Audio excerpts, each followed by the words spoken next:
لوگ موبائل دیکھتے ہوئے سو جاتے ہیں، لیکن اللہ رب العزت کو یاد کر کے سونے والا، میرے عزیزو، قرآن میں مولا فرماتا ہے فَاذْكُرُونِي أَذْكُرْكُمْ، اس کا وعدہ ہے تم مجھے یاد کرو میں تمہیں یاد کروں گا۔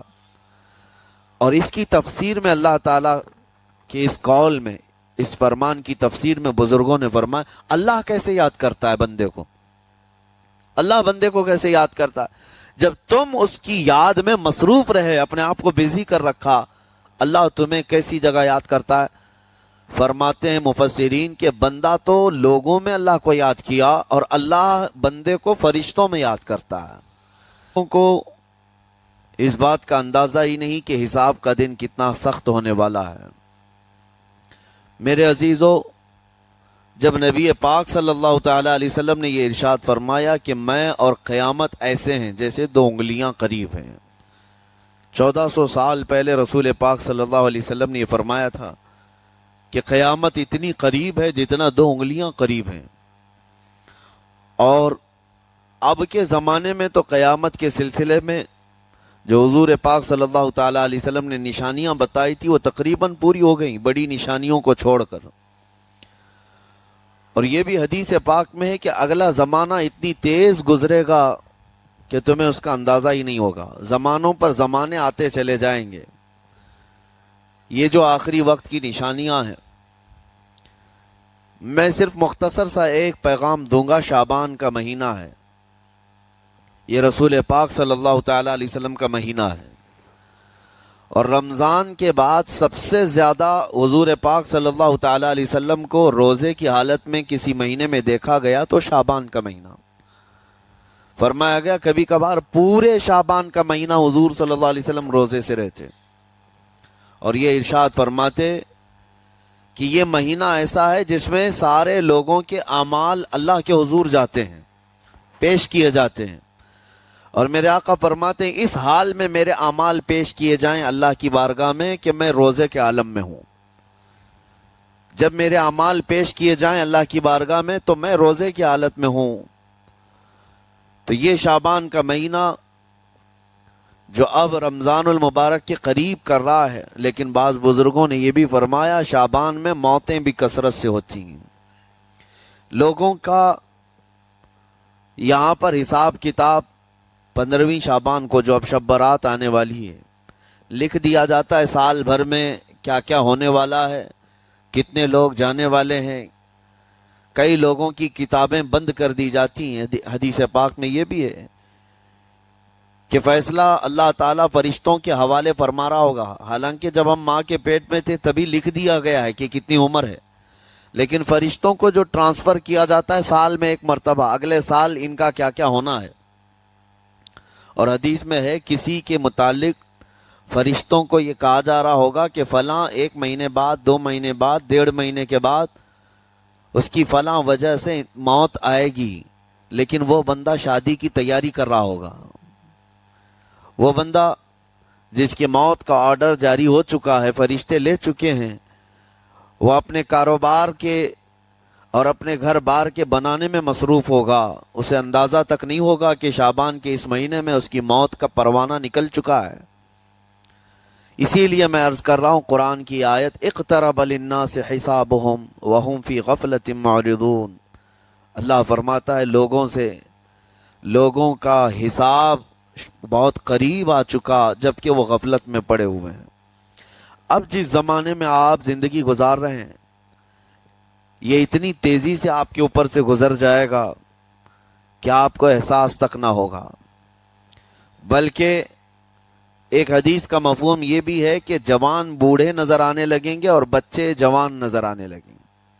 وہ دور آئے آج، بچے تو ہمارے جوان ہو ہی چکے ہیں، جو 6 سال کے بچے ہیں، 5 سال کے بچے ہیں، جن کو حقیقت میں بچہ کہا جاتا تھا، اب کے زمانے میں وہ بچے ہی نہیں رہ گئے ہیں۔ 8 سال کے بچے وہ بچے ہی نہیں رہ گئے۔ ساری اسکولوں کے حالات ہمارے پاس آئے دن نئی نئی خبریں آتی ہیں۔ 3ری جماعت کا، 4تھی کلاس کا بچہ خطرناک قسم کے نشوں میں مبتلا ہے جو بڑے بڑے جوان بھی نہیں کیا کرتے تھے۔ تو بچہ کہاں رہا؟ حضور پاک صلی اللہ تعالیٰ علیہ وسلم نے فرمایا تھا بچے جوان لگیں گے اور جوان بوڑھے، اور جوانوں کی حالت یہ ہے کہ سارے مزے اپنے بچپن میں اتنے کر لیے کہ جوانی میں طاقت ہی ختم ہو گئی۔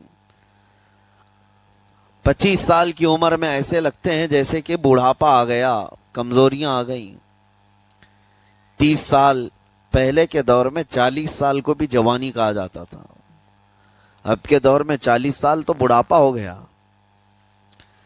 30 سال کی عمر کے بعد آج کے نوجوانوں کے جواب دینے لگ جاتے ہیں۔ اس کی وجہ یہ ہے کہ بچپن میں اپنے آپ کو برباد کر لیا، بچپن میں اپنے آپ کو ختم کر لیا، تو جو بچپنا تھا اس کو جوانی میں بتا دیا، اور جو جوانی ہے وہ بڑھاپے میں۔ اور جو بوڑھے اصل بوڑھے ہیں جن کو 60-70 سال کی عمر ملی ہوئی ہے، یہ اللہ تعالیٰ کی طرف سے ان کے لیے نعمت ہے۔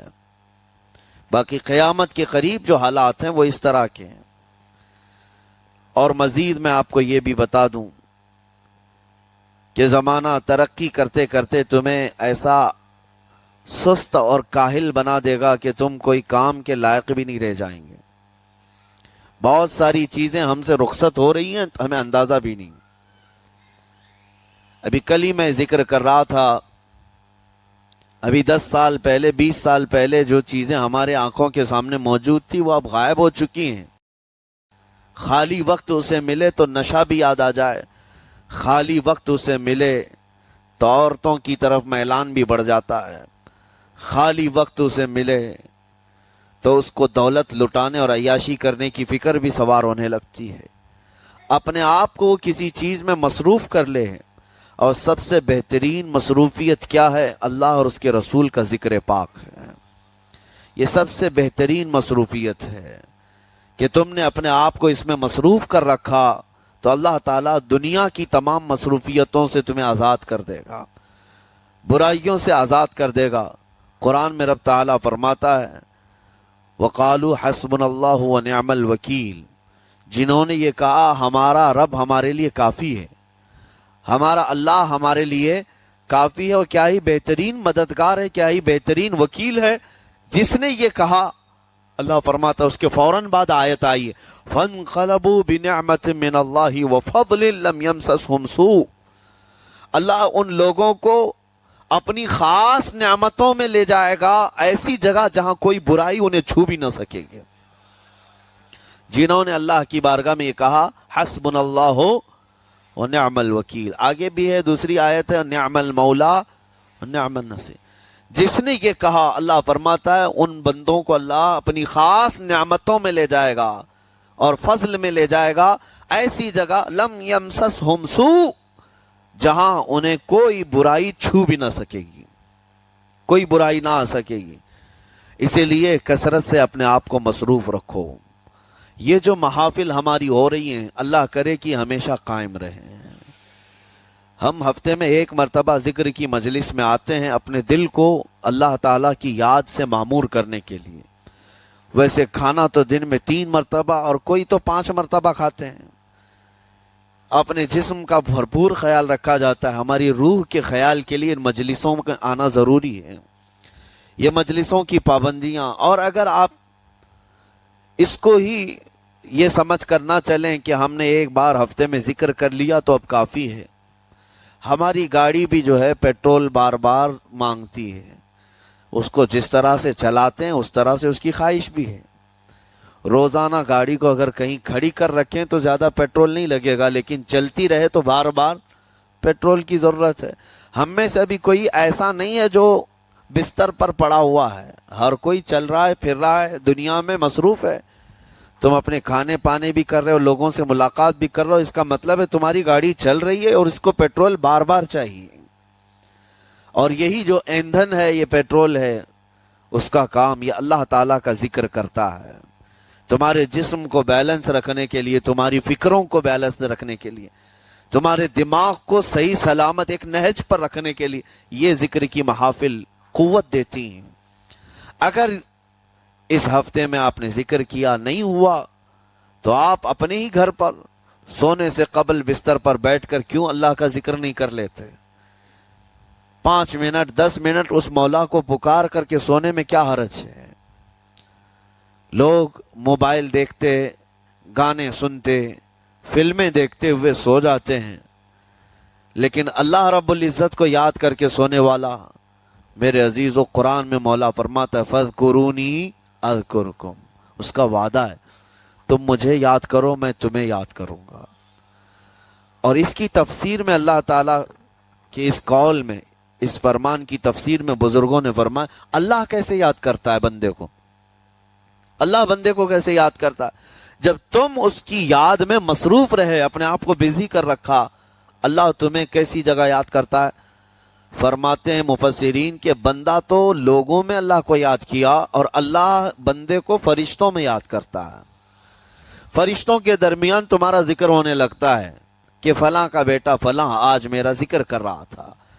آج محفل ذکر سے جتنے نکلیں گے، اللہ کریم ہمارا ذکر فرشتوں میں ضرور فرمائے گا، فرشتوں میں ضرور ذکر ہوگا کہ فلاں بندہ آج ذکر میں مشغول تھا۔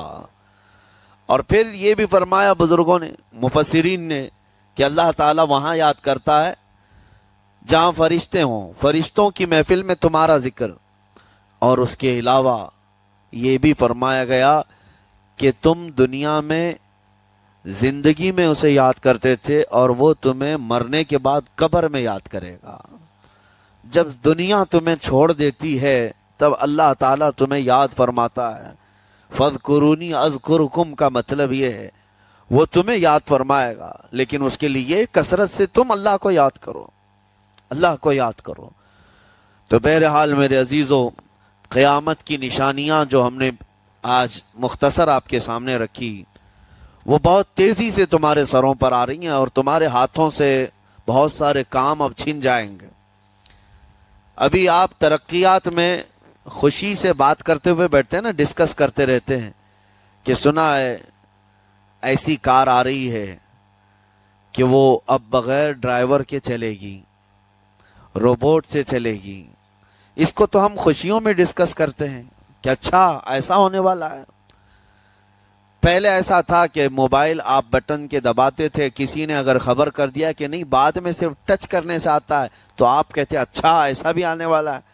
لیکن آپ کوئی کہے تو آپ کو کوئی تعجب نہیں، ٹچ اسکرین، کوئی تعجب کی بات نہیں، بنا ڈرائیور کے گاڑیاں آ جائیں گی۔ اس طرح ہوتے ہوتے نظام زندگی اس قدر بدل جائے گا، اس قدر بدل جائے گا۔ آج میری یہ بات نوٹ کر کے رکھ لیں، زندگی باقی رہی تو 10 سال بعد انشاءاللہ ہم ملاقات کریں گے، اگر اللہ نے زندگی باقی رکھی، اور اس کے بعد پھر ہماری یہ باتیں میچ کر کے دیکھیں کہ کیا کیا ہوا ہے اور کیا کیا دنیا بدل چکی۔ اسی لیے میں کوئی بھوشمانی نہیں کر رہا ہوں، اور نہ ہی کوئی جوتش بابا ہوں، طوطا لے کر جو بیٹھتا ہے، یا تمہارے ہاتھوں کی لکیریں دیکھ کر کے کوئی فیوچر بولنے والا نہیں۔ مصطفیٰ کریم صلی اللہ تعالیٰ علیہ وسلم کی